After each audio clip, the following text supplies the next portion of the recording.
하나님의 말씀 골로새서 1장 18절 말씀입니다. 골로새서 1장 18절입니다. 324쪽 324쪽 골로새서 1장 18절 한 절만 같은 목소리로 읽겠습니다. 골로새서 1장 18절 말씀입니다. 시작. 그는 몸인 교회의 머리시라. 그가 근본이시여 죽은 자들 가운데서 먼저 나신 이시니 이는 친히 만물의 으뜸이 되려 하심이요. 아멘. 오늘 설교 제목이 새로운 인류, 새로운 나라입니다. 그 새로운 인류가 있으면 옛 인류도 있겠죠. 새로운 나라가 있으면 옛 나라도 있겠죠. 옛 나라는 아담 안에서 타락한 모든 인류를 가리킵니다. 옛 나라는 인류 안에 있는 타락한 본성을 자극하여 죄를 짓게 만들어서 하나님을 대적하게 만드는 사탄이 대장인 죄악된 인류를 말합니다. 옛 인류는 평생 하나님을 대적하여 죄만 짓다가 이 땅에서 지은 죄값으로 영벌을 받아 지옥에 떨어지게 됩니다. 옛 나라는 그 머리인 사탄의 졸개가 되어서 사탄이 시키는 대로 조직적으로 하나님을 대적하다가 바벨론처럼 로마 제국처럼 무너지고 또 무너지는 세상 나라를 의미합니다. 누구든지 옛 인류 안에 포함되어 있으면 지옥불에 떨어집니다. 누구든지 옛 나라에 충성하면 영원히 멸망당합니다. 모든 인류는 옛 인류의 옛 나라에 포함되어 있었습니다.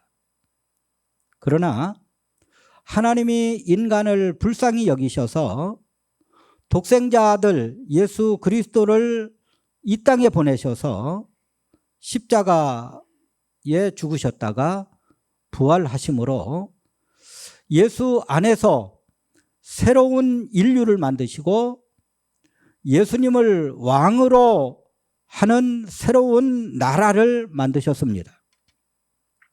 우리 고린도후서 5장 17절 말씀을 다 같이 읽습니다. 시작. 그런즉 누구든지 그리스도 안에 있으면 새로운 피조물이라.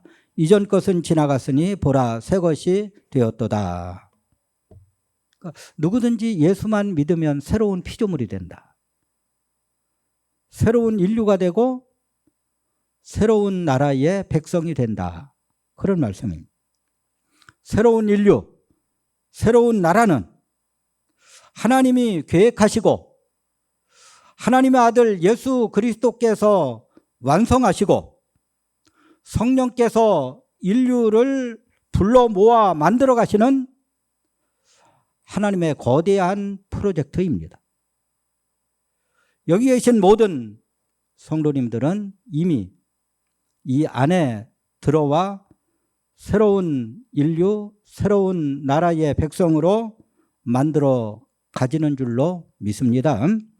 이것이 영광스러운 것임을 깨닫고 옛 인류와 옛 나라에서 완전히 발을 빼고 새로운 인류, 새로운 나라에 충성하는 저와 여러분이 되어줄 수 있기를 주님의 이름으로 축원합니다.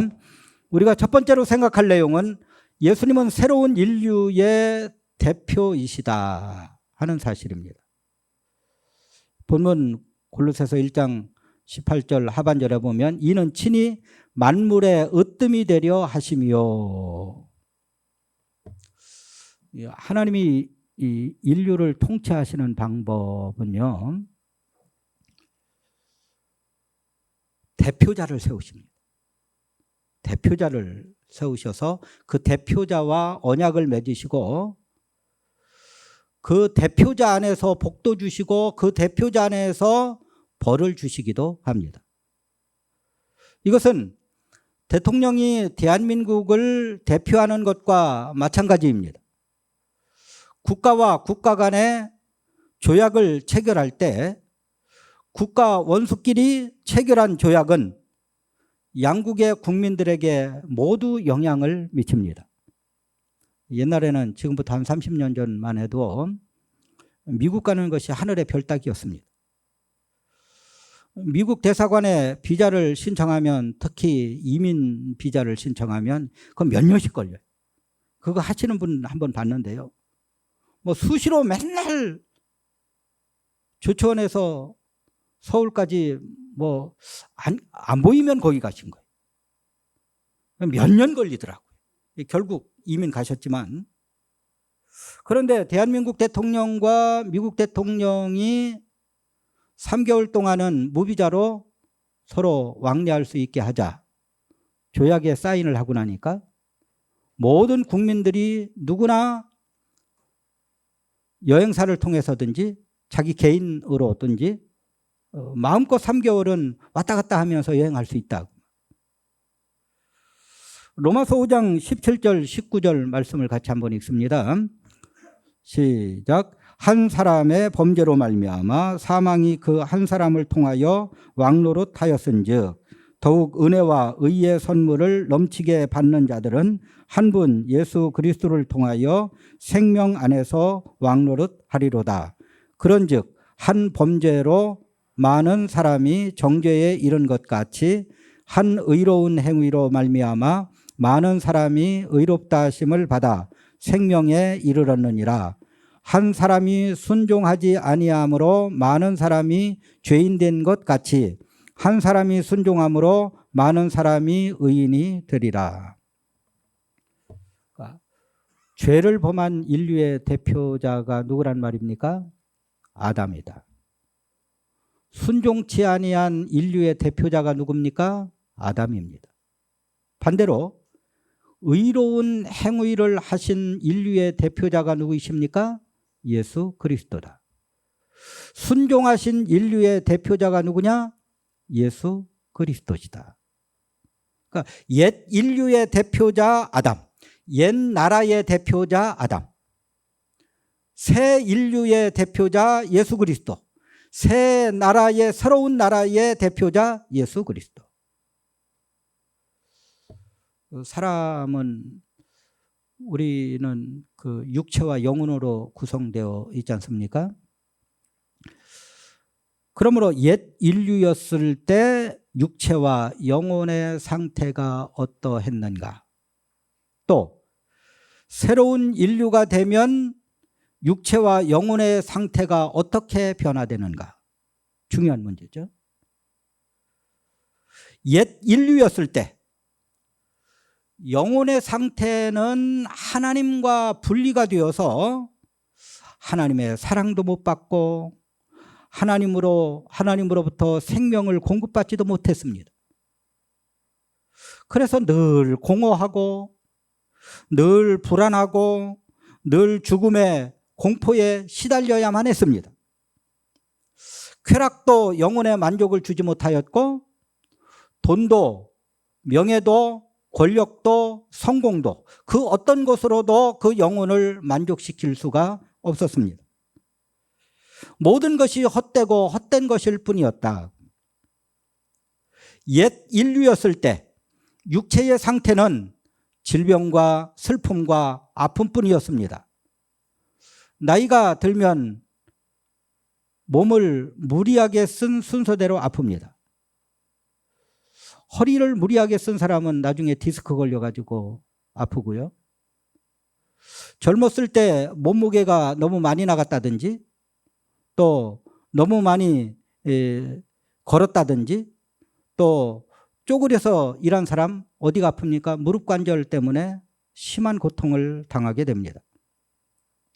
사랑하는 사람과 헤어져서 슬프고 사람에게 배신당해서 슬프고 이것이 옛 인류의 육체적 상태였다. 그런 말씀입니다.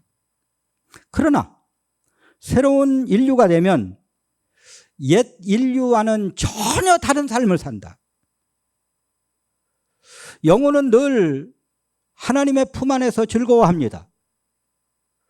은혜를 받아 기쁘고 감동을 받아 영혼의 상태, 즉 마음의 상태가 늘 충만하다. 육체적인 질병과 아픔과 슬픔을 완전히 벗어나는 때는 죽음의 때입니다. 죽으면 영혼은 하늘 날아가고 육체는 흙으로 돌아가게 됩니다. 그러니까 흙으로 돌아가서 슬픔과 질병과 고통 가운데 쉼을 얻는다 그 말이죠. 그렇다고 새로운 인류의 육체가 질병과 슬픔과 아픔의 상태에서 벗어나는 것만으로 끝나지 않는다. 부활 때에는 영광스러운 육체로 부활을 하게 됩니다. 사랑하는 성도 여러분, 여러분은 지금 옛 인류입니까? 새로운 인류입니까?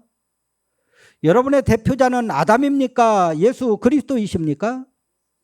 여러분은 지금 아담의 행위를 따르고 있습니까? 아니면 하나님께 순종하신 예수 그리스도의 행위를 따르고 있습니까? 여러분의 대표자를 바로 선택하셔야 합니다. 여러분의 대표자를 누구로 선택하느냐에 따라서 삶이 달라진다. 축복을 받느냐, 저주를 받느냐가 결정된다 그 말입니다. 영원한 생명 안에 있느냐, 영원한 사망 가운데서 고통 당하느냐가 결정이 됩니다. 태어난 본성, 타락한 본성을 따라가는 아담이 우리의 대표자가 아니라 새로운 인류를 만들어서 새로운 나라를 만들어 가시는 예수 그리스도께서 나의 대표자가 되시는 저와 여러분이 되어줄 수 있기를 주님의 이름으로 축원합니다. 예수님은 십자가로 영혼의 대표자가 되셨다.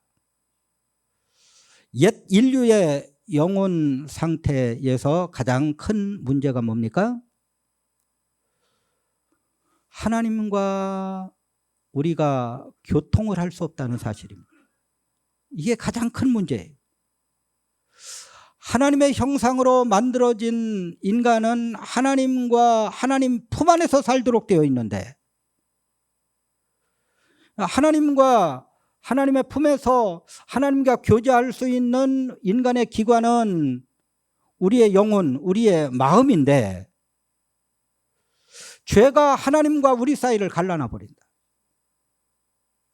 그래서 우리의 영혼은 결코 하나님과 교통할 수가 없다. 하나님 품 안에 살 수가 없다 그 말이에요. 물고기가 물에서 살도록 만들어졌고 새가 공중에서 살도록 만들어졌듯이 하나님의 형상으로 만들어진 인간은 하나님의 품 안에서만 살도록 만들어졌다. 그런데 하나님의 성품은 죄를 보면 진노하시고 죄를 보면 돌격하실 수밖에 없는 그런 성품이다. 검사는 뭡니까? 죄인을 보면 잡아야 돼요. 죄인을 보고 눈 감고 지나가는 검사는 검사도 아니다 그 말. 죄인을 못 잡으면 밤잠도 못 자고 죄인을 못 잡으면 밥도 못 먹는 것이 검사다 그 말. 하나님의 성품 자체가 죄를 보면 돌격하게 돼 있어요. 진노하게 돼 있다. 그 죄에 빠진 인간은 하나님의 품 안에 안길 수가 없는 거죠. 죄의 삭은 사망이기 때문에 죄에 빠진 모든 인류는 죽어야만 하는데 이게 살다가 80평생 살다가 죽는 게 진짜 죽는 게 아니고요.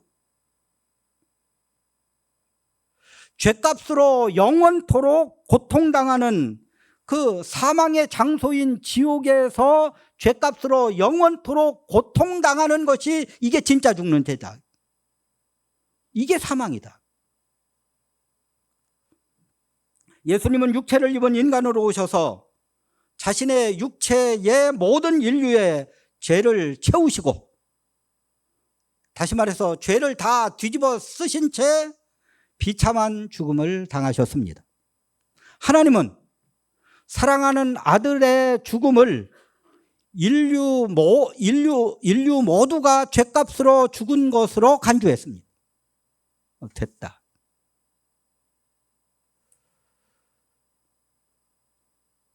친구들이 잘못했는데 내 자식이 그 죄를 뒤집어 쓰고 감옥에 갔다. 죽었다. 부모는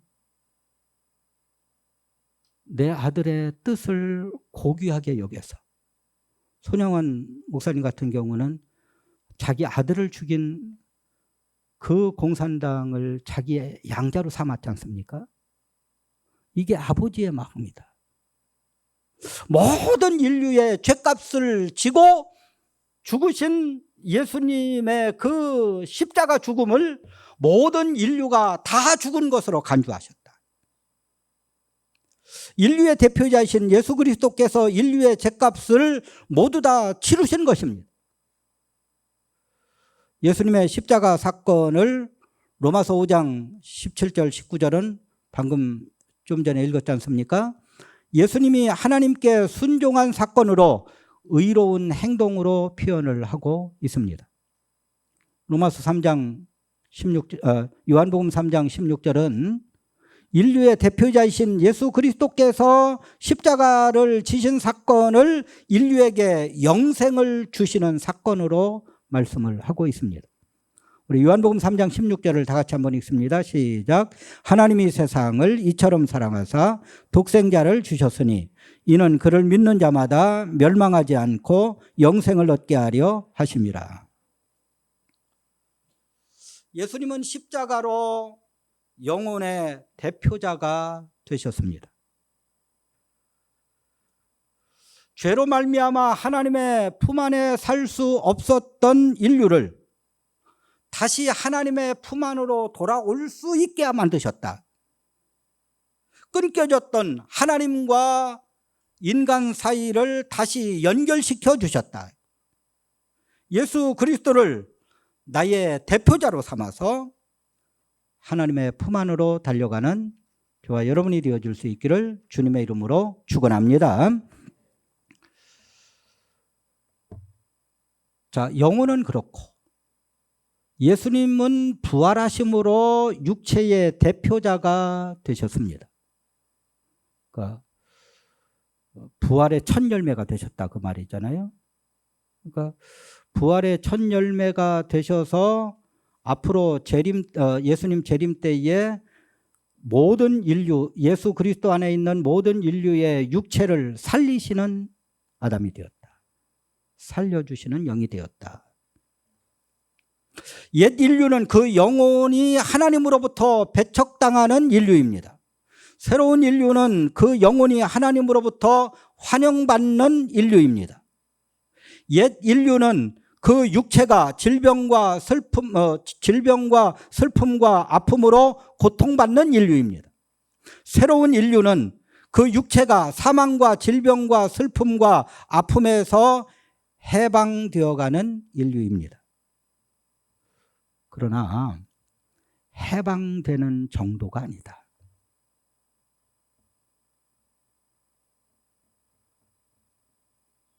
아니, 뭐 아픔과 질병에서는 해방된다고 쳐도 못생긴 사람은 어떡합니까? 평생 못생겨가지고 그 손해본 게 많잖아요. 그렇죠?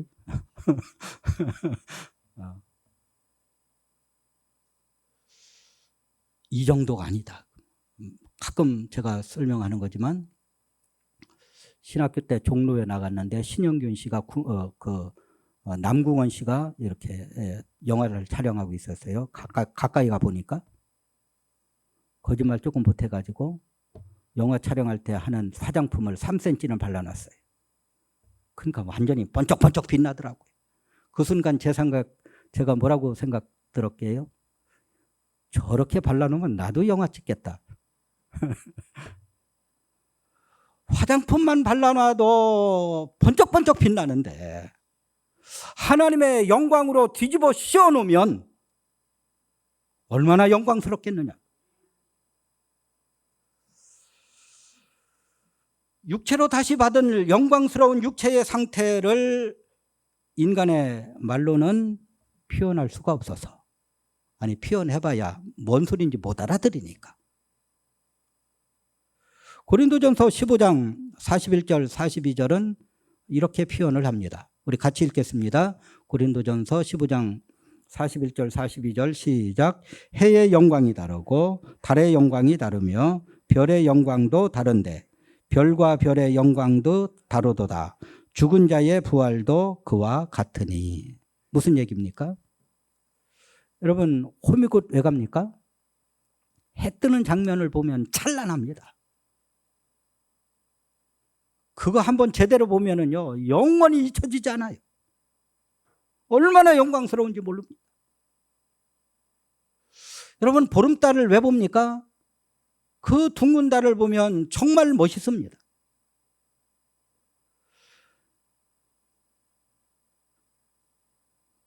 그 새벽에 공부하다가 저 앞산 쪽으로 보면 별이 한 5개 정도 보입니다. 항상 보이는 건 샛별입니다. 그런데 밖에 나가가지고 저 북쪽으로 보면 하나도 안 보입니다. 북두칠성을 저는 본 적이 없어요.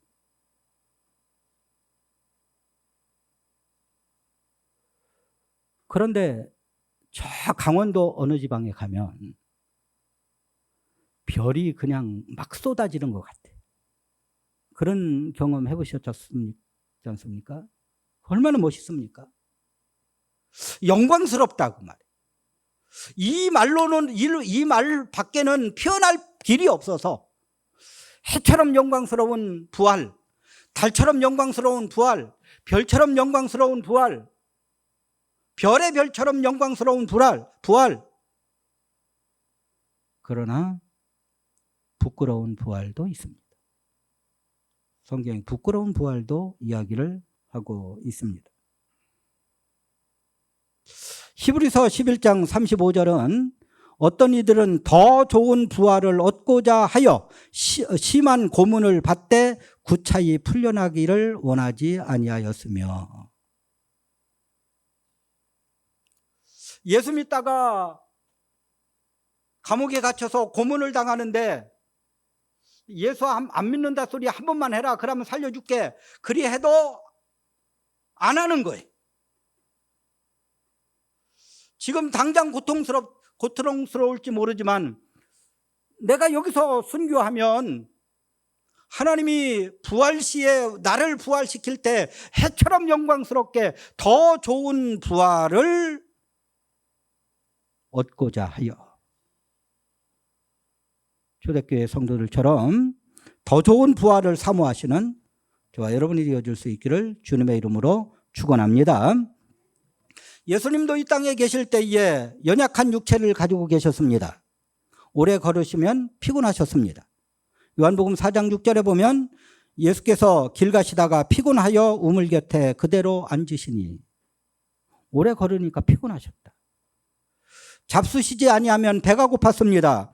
마태복음 21장 18절에 보면 이른 아침에 성으로 들어오실 때에 시장하신지라. 이렇게 이 땅에 계실 때에 연약하셨던 예수님의 육체가 부활하신 이후에는 신비한 육체로 바뀌었습니다. 요한복음 20장 19절 말씀을 다 같이 읽습니다. 요한복음 20장 19절입니다. 요한복음 20장 시작. 이날 곧 안식 후 첫날 저녁 때에 제자들이 유대인들을 두려워하여 모인 곳에 문들을 닫았더니 예수께서 오사 가운데 서서 이르시되 너희에게 평강이 있을지어다. 예수님이 십자가에 죽으신 후에, 아니 예수님이 부활하셨다는 소식을 듣고서도 제자들은 자기도 잡혀가지고 죽을까 봐서 방문 꼭꼭 걸어 담그고, 여기 문들이라고 그랬습니다. 이제 있는 문이란 무리는 몽땅 다 걸어 담궜어요. 그리고 벌벌 떨고 있는데 누가 문을 열어주시지도 않았는데 문을 부순 것도 아니고 벽을 허문 것도 아닌데 예수님이 방 안으로 들어오셨다. 예수님의 부활하신 예수님의 육체는 이렇게 신비스럽다. 물리학자들은 이게 가능하다 하더라고요. 물리학적으로요. 뭐 레이저로 쏴가지고 물체를 통과시키는 걸 보면 좀 이해가 갈 것도 합니다. 사랑하는 성도 여러분, 예수님 십자가로 우리에게 주시는 복을 누리시지 않겠습니까? 성경 말씀에 감동을 받아 잔잔한 은혜가 넘쳐날 때 우리의 영혼은 하나님의 품 안에 안겨 있는 것입니다. 기도하다가 하나님의 세미한 음성을 듣고 기쁨에 겨워하는 것이 하나님의 품 안에 안겨 있는 것입니다. 찬송하다가 은혜에 감격하여 눈물을 흘리는 것이 하나님의 품 안에 안겨 있는 것입니다. 부활 때 받을 영광스러운 육체를 사모하며 지금 가지고 있는 육체가 비록 연약한 상태지만 몸으로 하나님께 충성하시지 않겠습니까? 연약한 육체를 가지고 충성하면 하나님이 부활 때에 우리에게 주실 육체는 신비스럽고 영광스럽고 풍요로운 육체가 될 줄로 믿습니다. 두 번째로 새로운 인류에서 하나님과 성도의 관계는 지체의 관계입니다.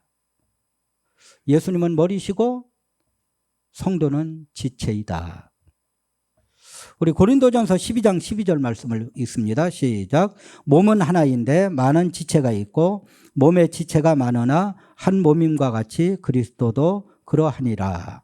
고린도전서 12장 27절도 봅니다. 시작. 너희는 그리스도의 몸이요 고린도전서 12장 27절 시작. 너희는 그리스도의 몸이요 지체의 각 부분이라. 머리와 손발이 떨어져 있을 수 있습니까? 코와 입이 서로 등지고 살 수 있습니까? 예수님과 성도의 관계가 이와 같다. 그런 얘기입니다. 예수님이 십자가 지신 이유가 내가 이제 십자가로 너를 구원해 놨으니 이제 네가 알아서 내 할 만큼 했잖아. 네가 알아서 잘 천국 가라. 이게 아니다. 이것은 마치 부모가 아이를 낳아놓고 내가 너 낳느냐고 얼마나 고생한 줄 알아? 그러니까 지금부터 네가 알아서 커 하고 길에 갖다 버리는 거하고 똑같다.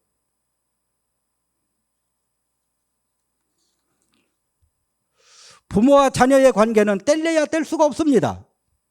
오죽했으면 천륜이라는 말이 사용되겠습니까? 예수님과 성도의 관계가 이런 관계란 말씀입니다. 예수님이 십자가를 통하여 새롭게 만드신 인류는 예수님과 떨어질래야 떨어질 수 없는 관계입니다. 머리를 떠나서 손이 존재할 수 있습니까? 발이 존재할 수 있습니까?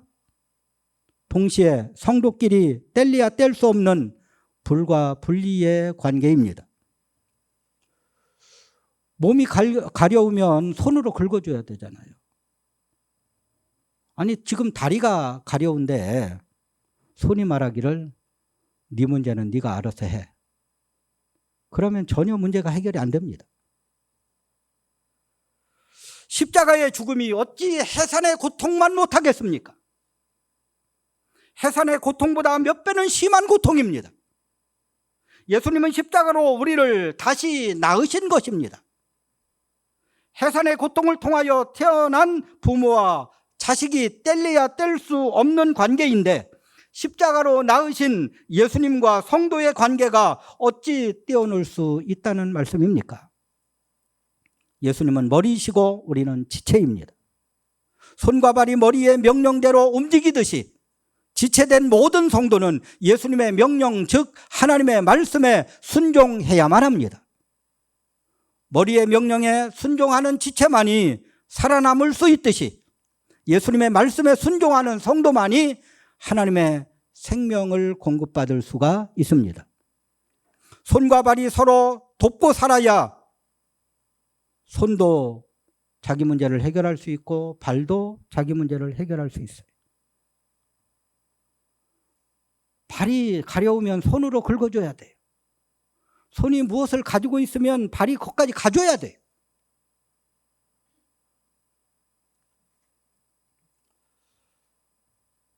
성도는 서로 사랑하고 서로를 도와줘야 합니다. 가족끼리 서로 사랑할 때 행복한 가정을 만들 수 있듯이 예수님은 우리를 가족으로 부르셨습니다. 구원해줬으니 네 맘대로 알아서 해, 이게 아니라 우리를 예수님을 머리로 하는 하나의 가족으로 부르셨다. 예수님 십자가 부활을 통하여 만드시고자 하는 사회는 가정 같은 사회입니다. 하나님이 아버지가 되시고 예수님이 큰 형님이 되셔서 모든 성도가 한 형제와 한 자매가 되어 서로 사랑하고 서로 화목하고 행복한 가정을 만드시기 위하여 예수님은 십자가상에서 살 찢으시고 피 흘려 주셨습니다. 지체의 개념을 가지고 신앙생활하는 저와 여러분이 되어줄 수 있기를 주님의 이름으로 축원합니다. 하나 더 있는데 여기서 말씀을 맺습니다. 우리는 그저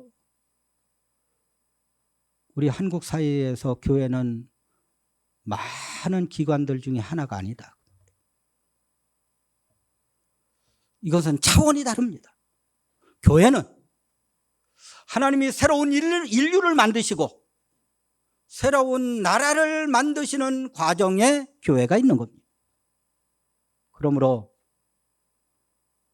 이 새로운 인류, 하나님이 만드시는 새로운 나라에 포함되지 아니하면 다 지옥입니다. 새로운 인류, 새로운 나라에 포함된 사람들만 영원한 생명을 얻습니다. 이 놀라운 축복과 이 놀라운 은혜에 우리가 참여한 줄 알고 날마다 신앙생활 잘하시는 저와 여러분이 되어줄 수 있기를 주님의 이름으로 축원합니다. 기도하시겠습니다. 사랑 많으신 하나님 아버지, 이 시간 하나님의 귀한 말씀을 잠시 상고했습니다. 말씀대로 우리의 삶이 새로운 인류, 예수 그리스도 안에서 새로운 피조물 된 인류로, 또한 하나님의 가정으로 우리를 부르셔서 우리를 새롭게 만들어 가시는 그 축복을 사모하는 아름다운 삶으로 우리를 축복하여 주옵소서. 감사하신 예수님의 이름으로 간절히 기도 올리옵나이다. 아멘. 기도하시겠습니다. 이제는 길이요 진리요 생명 되신 예수 그리스도의 은혜와 독생자를 아끼지 아니하시고 대속제물로 보내주신 하나님 아버지의 그 크신 사랑하심과 지금도 우리 가운데 역사하시는 성령의 교통하심과 감화하심이 이 시간 예수님이 십자가와 부활로 만들어 가시는 새로운 인류, 또한 새로운 나라를 향하여 주님 품에 안겨서 주님 나라에 충성하기를 다짐하는 사랑하는 모든 성도들 머리 위에, 가정 위에, 직장 위에, 사업장 위에, 자녀들 머리 위에 이제로부터 영원토록 함께 계실지어다. 아멘.